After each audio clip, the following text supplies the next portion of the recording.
the Hallmarkies podcast. We are really excited today to have another one of our Hall Star interviews today. I'm really excited to get to talk to actor Steve Bacic today. And Steve, thank you so much for coming on the podcast. It was my pleasure. Thank you. Yeah, so what we like to do with our guests is we like to give you a chance to introduce yourself and tell us what inspired you to get into acting. Okay, well, I'm Steve Bacic. I've been an actor professionally for about 30 years. That's hard to say, but it's been about 30 years. Yeah. And I didn't come to it traditionally. I didn't go to school for it. In fact, I went to school. I have a kinesiology major and a math minor. I was raised in Windsor, Ontario, which is right across the river from Detroit. Uh-huh. So I have a big Michigan influence. But yeah, I never really thought about acting. I mean, I dabbled in some modeling and some local stuff, but I always saw actors as a little bit weird. And we did have a theater community in Windsor, and we did have theater program at university, but it just wasn't that kind of feel for me yet. And then I was on a road trip with some friends across Canada. We stopped in Vancouver, and I saw they had some productions going on. I think Booker was shooting at the time, probably Jump Street, Wise Guy. I just saw some stuff, you know, as I was being a tourist. And I just got this sort of feeling inside of me. And I was like, I wonder what this is all about. Yeah. And yeah, so I we traveled for a few more weeks. I went back to Windsor, and I decided to, make my way to LA, but I stopped in Vancouver, and that's pretty much where I've stayed. Yeah. It was a road trip, pretty much a road trip that determined it. That's really, and then I have actually I've tried to quit multiple times. Oh yeah. But I can't. Just one of those things. What drives you back? I think it chose me. I think it chose me, actually. Uh-huh. Yeah. What is it that kind of draws you back that you find satisfying about it?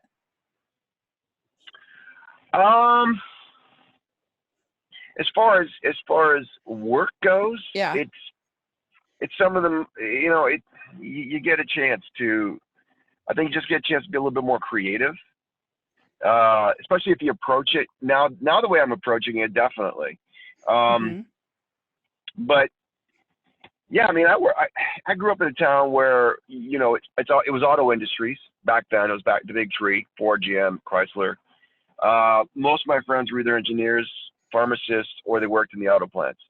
So that wasn't something that I could deal with. And I knew that before I knew I wanted to be an actor. Yeah. I was a bit of more, I actually went from school to, I wanted to be an entrepreneur, started a little business, bought a couple of properties, and yeah, I just knew I wasn't a traditional 9-to-5 kind of guy. Yeah. And as much as it is a very terrifying business, because you literally could be a star one day and be unemployed for the next 6 years. Right. That part of it actually is quite thrilling to me. So, and that's what I'm saying. It's not for everyone, although everyone these days wants to be a celebrity.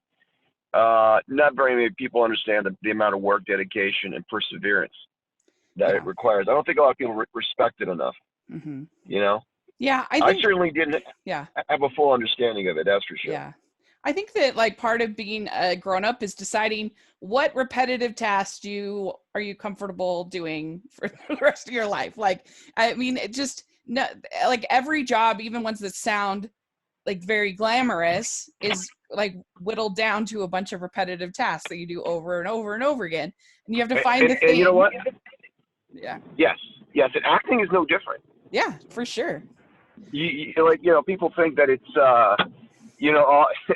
some kind of glamorous life. I mean, I've been unfortunate enough to be at the ire of some crazy, obsessed people who, want to identify you as a certain type of character because you're an actor.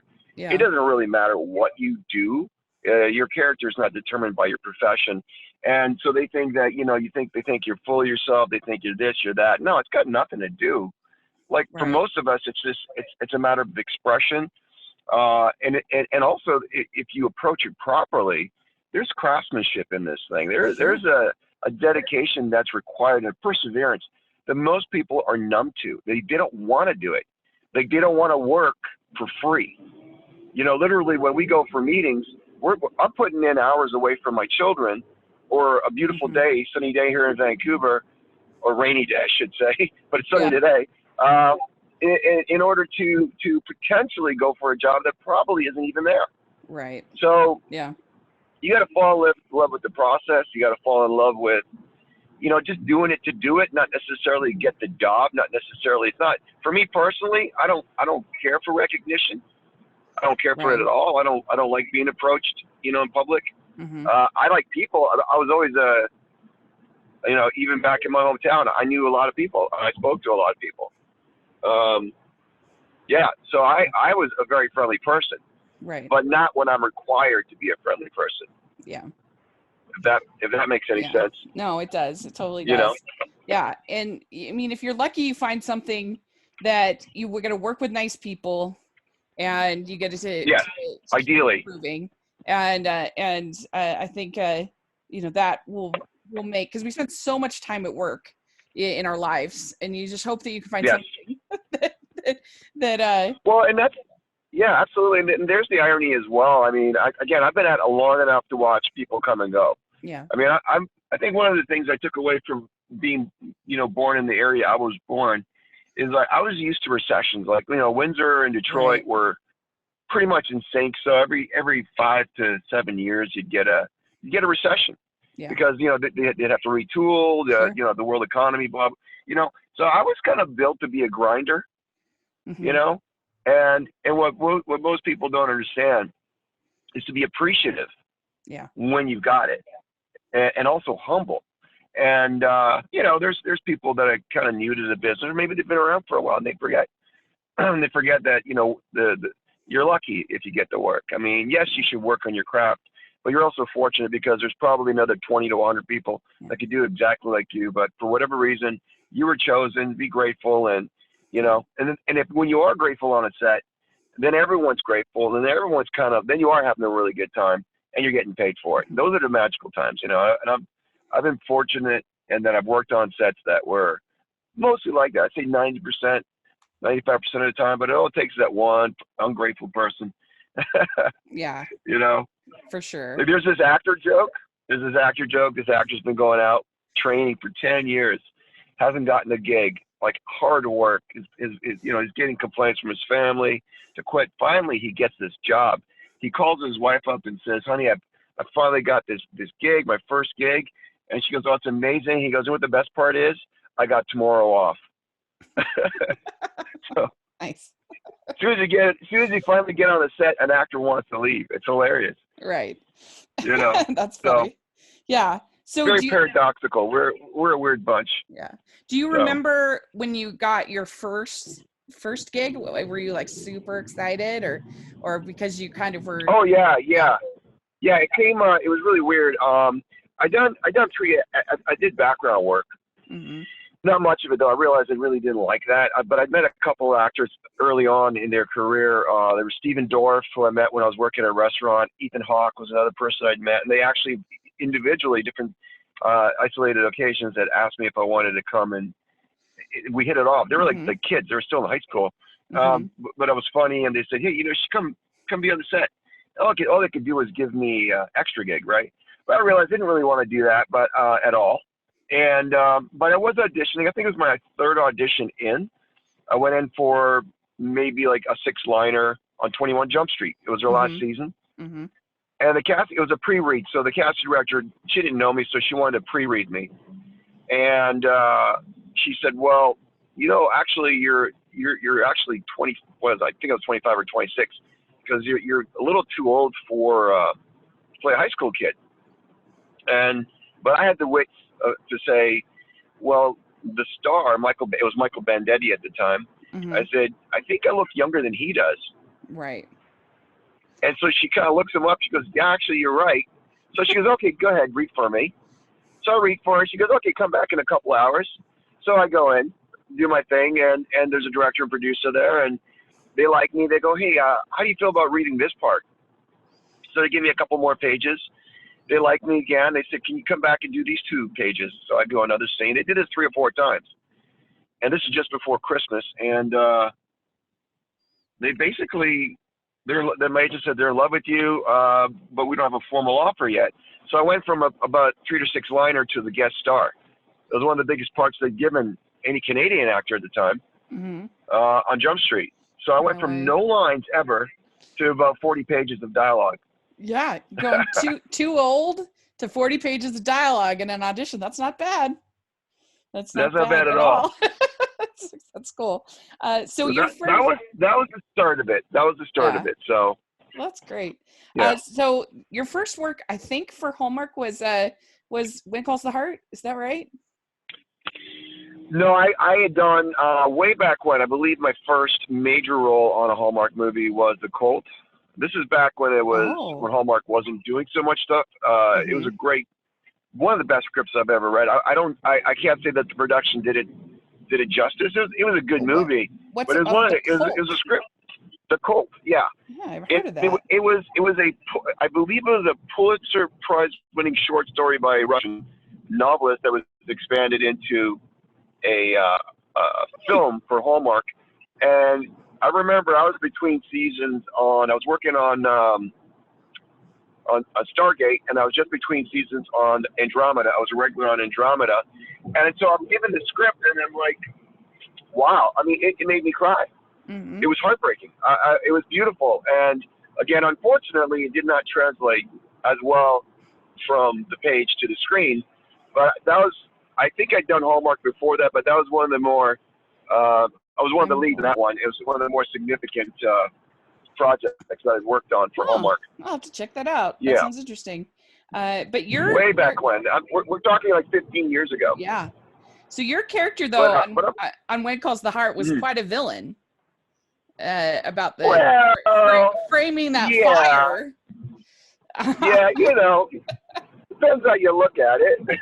Yeah, he was a bad guy. I mean, didn't you at one point hold Elizabeth up, and Jack had to come in and storm and save the day, or something along those lines? Oh yeah. I was since it's already been on TV, I was going to shoot her. Yeah, it was pretty. And it's one of those, I've had, I think I've worked probably on about 160 different productions and, auditioned for a lot more than that, maybe thousands.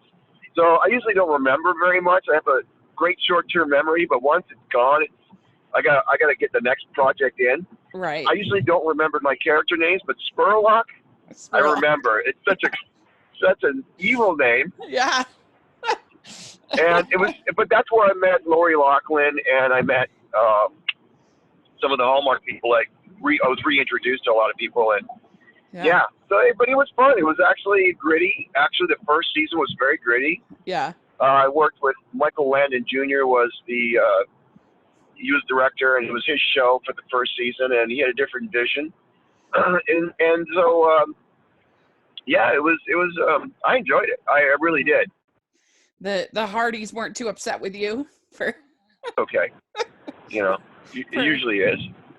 The Hardys weren't too upset with you for holding Elizabeth up, being a scoundrel.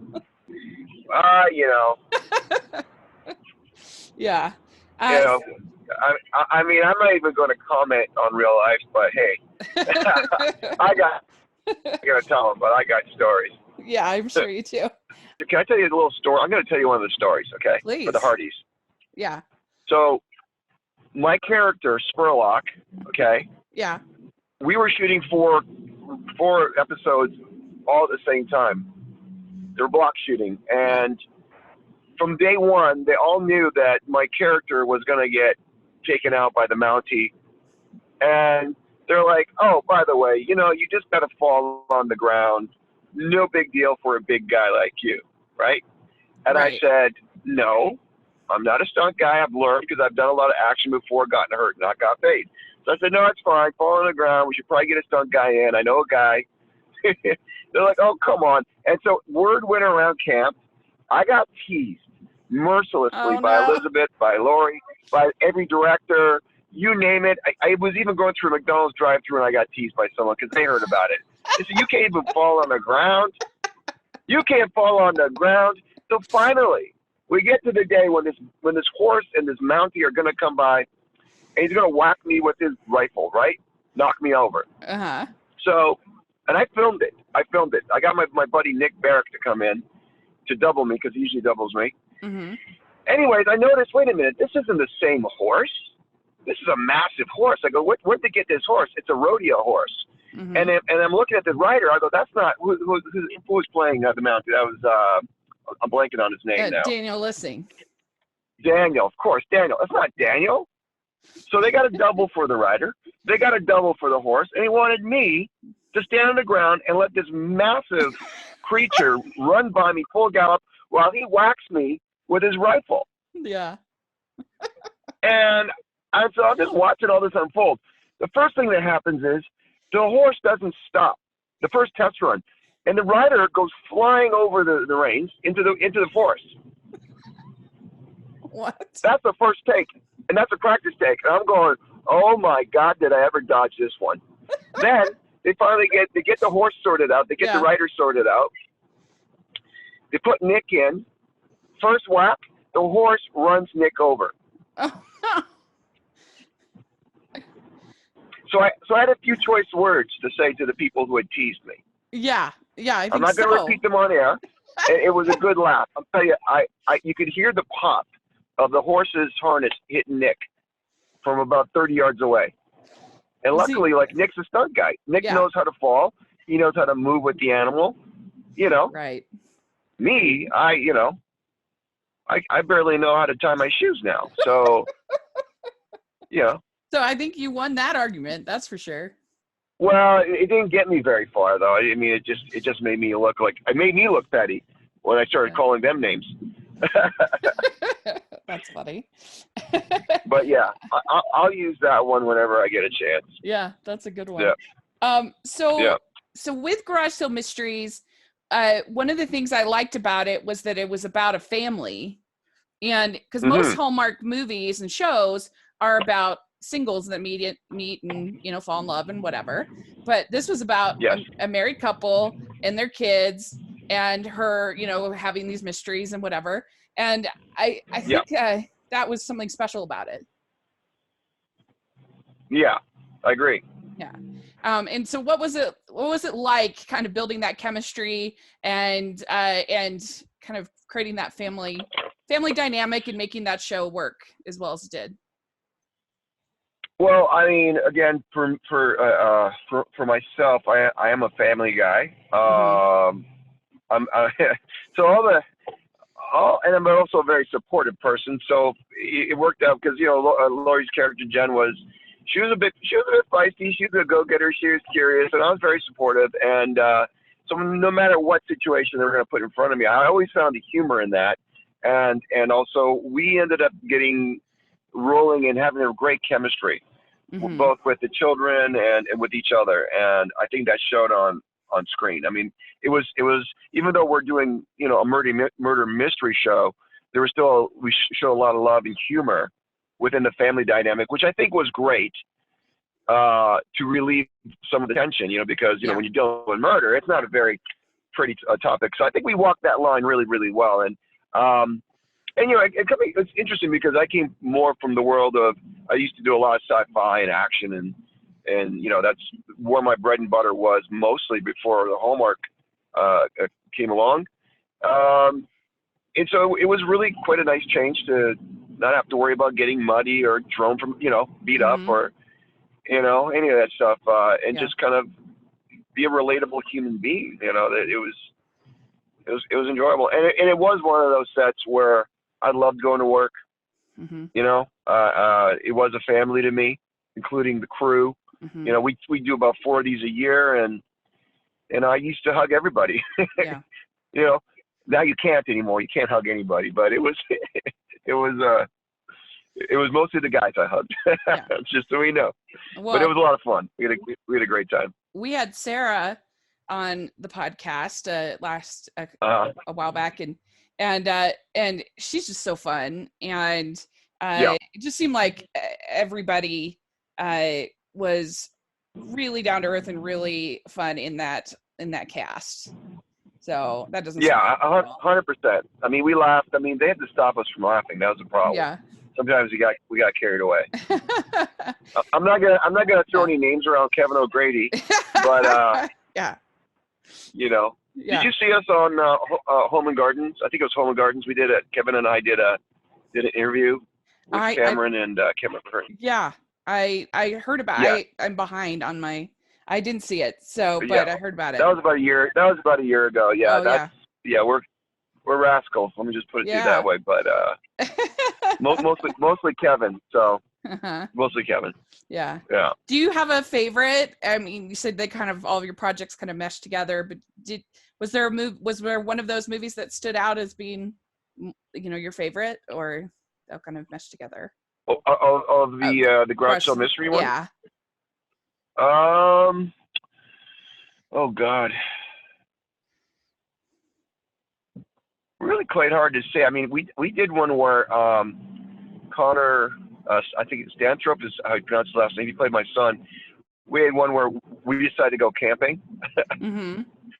and for whatever reason, it just turned out pretty funny. And it was one of the. It stands out for me because usually, I'm in the house as much as I work. My character works. Mm-hmm. I'm usually at the house, in and out. It was one of those occasions where we got to go, especially out in the outdoors, set up camp, and really, again, not know, being a man's man, I still didn't know how to do anything, Mm-hmm. And they were always poking humor at my character, and I had a really good time with that. I mean, there were some pretty romantic ones with Jen and I. There was one that I think it was our anniversary, and she thought I forgot, and I rent out this restaurant, bring in a band. Yeah, extremely romantic, and that was quite beautiful too. So yeah, I thought it was fun when you guys were doing the I think it was like a Habitat for Humanity thing. And that was fun too, yeah.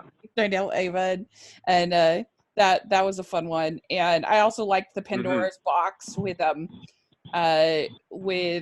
all the I don't know, that one. I just thought you had all these there were all these sort of layers of this like snobby Greek family, and those things that I remember. That one was pretty fun. But yeah. I for the record, I miss the Garage Sale Mysteries. They were my favorite. So well, you know what, people should talk about that, because I think it's I love Lori, and I think Lori, and I'm going to say it, I don't care who pisses off, she didn't do anything wrong. She's a great person. She's a very smart person. And I don't think, but I just do think people are susceptible to scams and being set up. That's my take on it. Yeah. Because I too I've been in a situation where I was advised in something in Canada, and turned out I didn't have the money to invest at the time, and the people who had invested got in trouble with our version of the IRS. And this family had been running this scam, and it's again, there's so much horrible crimes being committed right now, wide in the open, and they're going after decent people for no reason. But that's just my take on it. Yeah. My humble opinion. Yeah. Fully support Lori and her family. Very good. But anyway, so, I loved her. She's great. One of my favorite people to work with. Cool. Very good. Okay. Yeah. So we really loved your movie that you got to be the lead in with All for Love with the Navy SEAL one. Yeah, that one was really cute, I thought. Yeah, that was fun. That was a lot of fun. Was that fun to sort of get into the sort of the mindset of this drill instructor?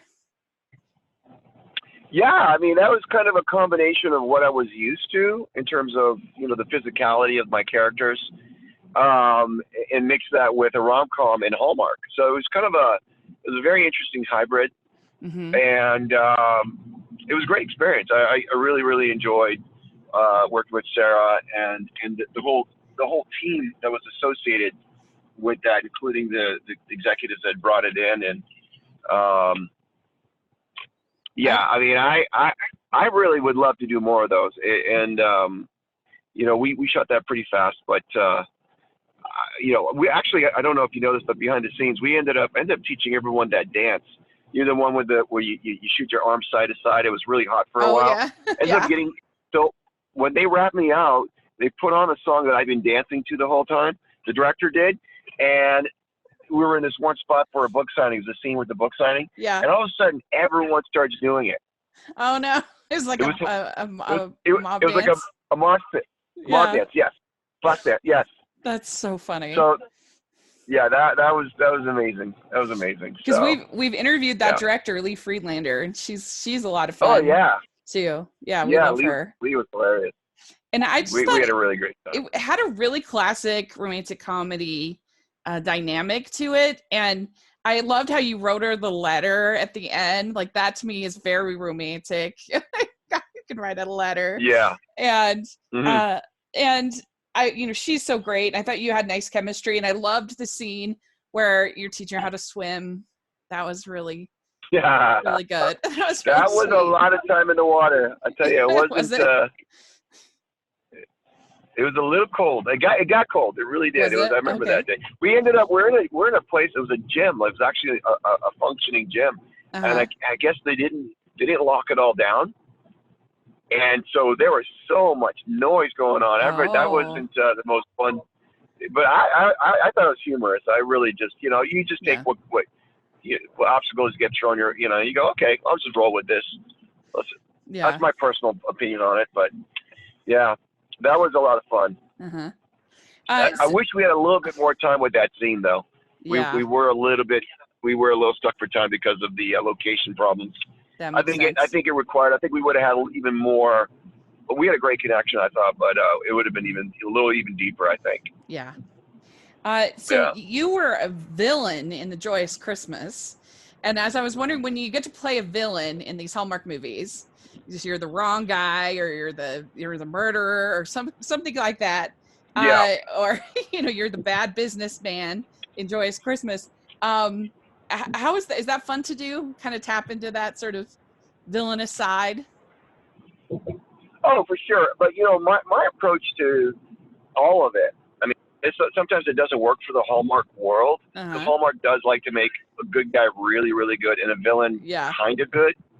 But whether I'm a good guy or a bad guy, I always like to see the yin and the yang. So I don't paint a villain as a one-dimensional character. There's something else that motivates them. It's usually some form of their version of love or protection. Mm-hmm. And it's my job. What I like is that when it's not that straightforward, like, not to play the villain straight up, but to find that complexity and try to sneak that in with some subtleties, So, and I did that actually with, I think we're going to probably talk about Mystery 101. I did that with that character. I snuck in what I felt was a little more dimension to him, and there's we can't talk about too much because it's not aired yet. But I like them both. I mean, I think it's actually harder to play a good guy than it is to play a villain. Yeah. Well, especially if you can kind of camp it up with the villain. That exactly. seems like to me would be the most fun.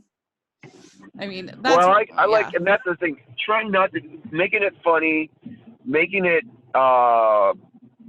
energetic the way they like it, but also keeping it subtle and real. That's the challenge. Yeah. Well, I mean, it's true. You either want to be the quirky side. You either want to be the kind of the flashy sidekick or the villain, because like if you think about franchises, I mean, you've got your Harry Potters and your Luke Skywalkers, but the ones people really remember are your Han Solos and your yes. And they usually they'll steal the scenes that they're in. Yeah, for sure. And that stinks for the guys who are working their tails off. And all of a sudden you got one line and you go, oh man, that just took the scene away. Right, exactly. Well, very good. Yes, so you got to be in Mystery 101. Was that fun working with Aloha and Jill and the whole gang? Yeah, actually, what was really interesting about maybe an hour or so in, or maybe even a half hour after I saw Jill, I go, wait, I know Jill. Like I was like, I knew I'd worked with her, and we did a series called Blade together. And it was about vampires. Yeah. And I was like, Jill, I think we did about 3 episodes together, and I totally remember. Like, I mean, we had a pretty interesting scene together. not even close to being a Hallmark style team. Right. Yeah, so we had she's great. She's so down to earth, and she's having a baby, which is really cool. Oh, I'm so excited for her. She's so nice. Yeah, and, we love her. Yeah, And I hope to see them again, because it's kind of open ended right now. Cool. But yeah, and I'm sorry, I'm just blanking on his Christopher. Christopher was very. They were both. We had a lot of fun. That's great. Yeah. And I was excited to see I guess you're going to be on the new season of Virgin River. Is that right? Yes, I am. That's exciting. We all love that show. I know you can't say anything. That's what I hear. But that's exciting. I know I cannot say a thing. I cannot say a thing. Well, we're excited we will be excited to see what is coming. Good. That's for sure. No, be excited. It's a great cast. Really nice crew. A lot of people I knew, and I'm looking forward. Hopefully they come back. I don't know yet. Who knows what's going to happen? Can't say. Very good. I do know, but I can't say. But it's very good. Well, we like to end with. I'm going to say my look has changed a lot for Virgin River. Ooh, I'm not as polished as I was. Okay. Yeah. All right. Well, we'll leave it at that. But we have some fun questions that we just like to end off with. Some fun, silly questions. So, first one, what is the best ice cream flavor? Best ice cream is chocolate peanut butter. That's a good one. What's your favorite color? Blue, dark blue. Okay. What music are you into right now? Always loved U2, always will. Very good. What's your go-to date night food? I've just become a vegan, so that's completely changed. That's a tough one. Okay. That is a tough one. Food. I love. Well, yeah. I mean, it's honestly now, that one I have no idea. Okay. But I'm into all sorts of different things right now. So. What is your go-to date night activity out and about if you were going to go on a fun date? Right. Well, being in Vancouver, I'm actually becoming a big tourist again in my city, and I love it by the water. I mean, we go down, walk into the pier, overlooking the city. I'm in North Vancouver. Just a beautiful area. They've got old shipyard museums and other museums, and just nice structures, architecture. It's fantastic. Very cool. Sit there, have a coffee, and watch puppies go by. Yeah. Fantastic. Dogs or cats? Dogs, unfortunately, I'm allergic to cats, but I don't mind them. I love kittens and all that stuff, but kitties, all of them. But dogs, I'm not definitely allergic to. Okay, very good. What beaches or mountains? Beaches. Me too. Fortunately, I have both here. Yeah. Suit and tie or sweats? Oh God. I love them both, but I have to go with sweats, but I do love a suit and tie. Yeah. Very good. Okay. Yeah. What is your favorite holiday to celebrate? Wow. Every day. How about that? Oh, that's a good answer. That's very cute. Yeah, I'm a everyday kind of guy. Yeah. I don't like to wait. I love that. Yeah. That's a good answer. Last question, and you can pick one of your own, no judgment. What is your favorite Hallmark movie? That I've done? Yeah, or not. Whatever, any answer is fine. My favorite Hallmark movie would probably be All for Love. Yeah. It's so good. That I've done. We loved it. Yeah. Very good. Yeah, thank you. All right, you passed the test. You can keep making Hallmark movies. Woo! But thank you so much for coming and talking with us. This was a lot of fun to get to know you and to hear about your experiences with all these movies. And we're excited to see you in Virgin River, and then also in Mystery 101 coming up. And do you have social media or anything like that you'd like to share? Unfortunately, because I got trolled, I don't promote a lot of social media right now. I do have Instagram, but it's like, I'm not. Jill was telling me she was going to teach me all about it. I said, look, I'm just not, I'm not a big self promoter. I am a very private guy. Mm-hmm. So, but I appreciate it. I appreciate you trying to throw that out there. But I gotta say, impeccable timing. I'm literally out of time, and I'm at my next appointment, Perfect. and we're done the interview. Yeah, perfect. Fantastic Well, thanks timing. so much, and we'll look forward to seeing your roles. Okay, bye. Thank you. All right, all the best. We'd like to thank Steve for coming on the podcast. This was so much fun to get to talk with him. Let us know what you think of all the different things that we talked about. We'd love to hear your thoughts. And make sure you're following the podcast on Hallmarkies Pod and Hallmarkies Podcast, all of our social media, iTunes, YouTube. And if you're listening on iTunes, please leave us your ratings and reviews. It really helps us out so much. And if you are listening on YouTube, please give us a thumbs up and subscribe to the channel. It helps us so much. We also have our patron group, which is great. And we just appreciate our patrons so much. It makes such a difference, even $2 a month. We also have our merch store, which has all kinds of Hardee's and Hallmarkies inspired designs and things that we've come up with. A lot of fun. And you can follow me at Rachel's Reviews, all of our social media, iTunes, YouTube, and on Rotten Tomatoes. Make sure to check that out. So thanks again to Steve. We really appreciate it. And we'll talk to y'all later. Bye, everyone.